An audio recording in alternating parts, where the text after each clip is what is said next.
je m'appelle Marie Tarot et je suis chargée d'affaires MA5P pour les gammes bois et mixtes.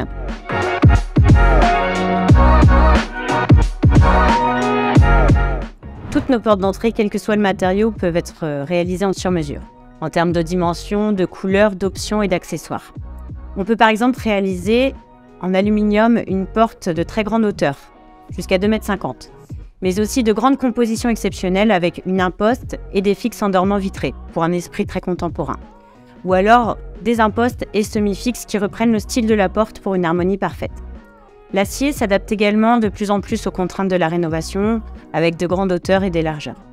Le mixte, alu bois, est souvent privilégié pour les formes cintrées, c'est-à-dire arrondies, partie haute de la porte. Et il est également plébiscité pour les amoureux de bois, qui souhaitent bénéficier d'un entretien facile à l'extérieur grâce à l'aluminium. Et le matériau de prédilection, pour le sur-mesure, c'est le bois.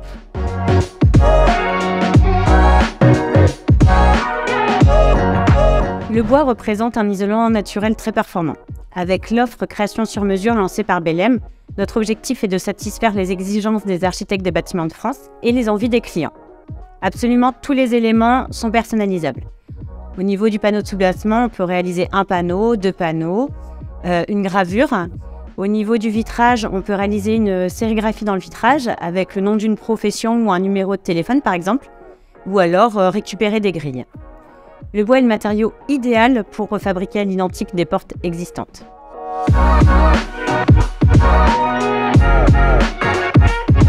Le client souhaitait changer sa porte pour gagner en performance, car elle laissait passer l'eau et le vent.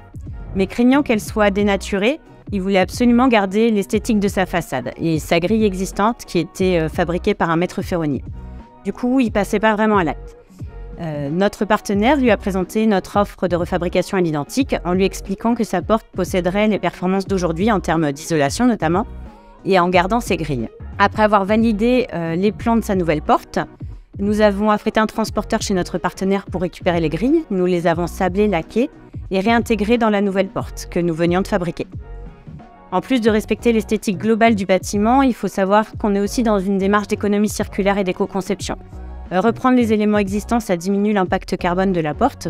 Par exemple, ici, dans ce cas-là, ça a réduit l'impact carbone d'à peu près 40%, soit une économie d'à peu près 4 kg de fonte d'aluminium.